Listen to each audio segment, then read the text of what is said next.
All right, let's talk about how the internet actually finds things. We're going to dive into two totally different ways of doing this. You can think of it as a tale of two phone books, the one we've all been using for decades and a brand new one that wants to put you in charge.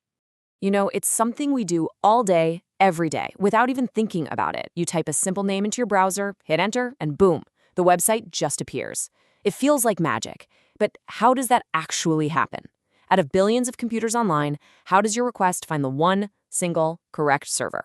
Well, for the web we use today, the answer is a system called the DNS, or the Domain Name System. The easiest way to think about it, it's the internet's giant global phone book. See, here's the thing. Computers don't actually use names like cloudflare.com to find each other. They talk in numbers, these long strings called IP addresses. So DNS is that essential middleman, that translator, that connects the names we can remember to the numbers that computers actually need. And it's not a single step, it's more like a little journey. Your browser first asks a local helper or resolver, which then goes on this quest. It starts at the very, very top, asking something called a root server. Now, the root server doesn't have the final answer, but it knows who to ask next.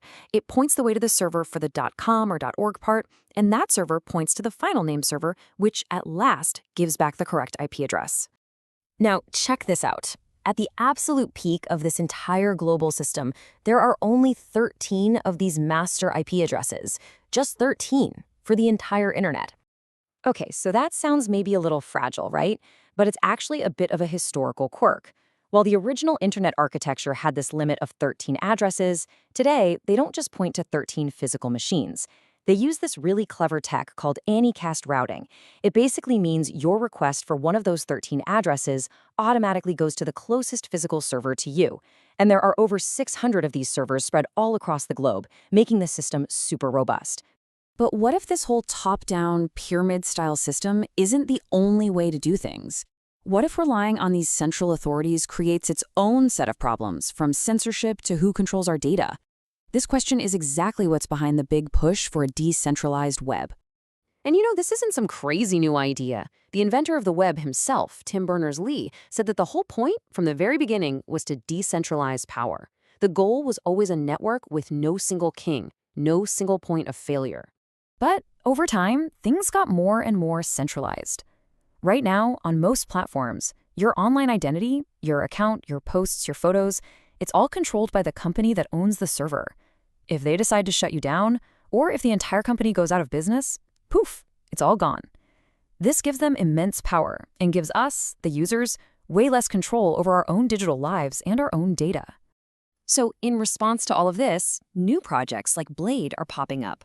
And they're proposing a totally new blueprint, an architecture designed from the ground up to put users, not giant platforms, back in the driver's seat.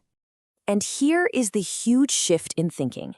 Instead of all of us connecting to one central server owned by a company, the idea behind Blade is that each of us runs our own little server, maybe on a tiny computer at home. You only ever talk to your server, and your server then talks directly to other people's servers. The best part? Your data stays with you, on your device. So, how does a system like this actually work in practice? Let's peel back the layers and take a look inside the Blade architecture. It really boils down to three key parts. First, you've got the Blade server itself. That's the software you run at home. Second, there are Blade modules.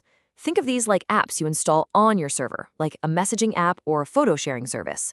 And third, the secret sauce, the Blade registry. This is the new decentralized phone book. What's so cool about this design is how modular it is. The main Blade server handles all the hard stuff. Your identity, who gets to access what, basic security. Then you can just plug in different modules for whatever you want to do. Each app is its own separate piece, which makes the whole system incredibly flexible. So, where do these apps come from? A decentralized marketplace. I mean, it looks a lot like the App Store on your phone, right?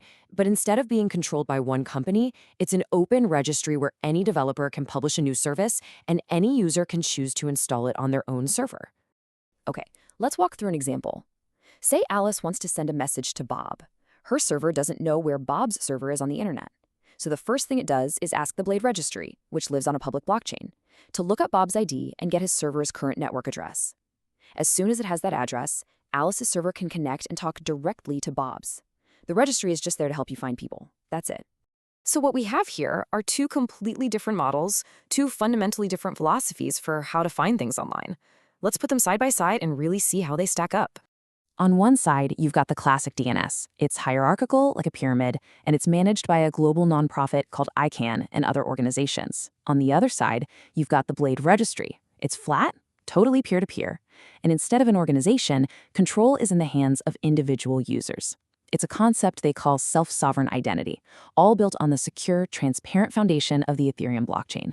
And this all leaves us with a really fascinating question. Look, DNS has proven to be unbelievably resilient, scaling up to serve the entire planet. But systems like Blade offer this powerful vision of true user control and ownership over our digital lives. So, what is the future of the web? Do we keep improving the trusted systems we already have? Or is it time to build on a completely new, decentralized foundation?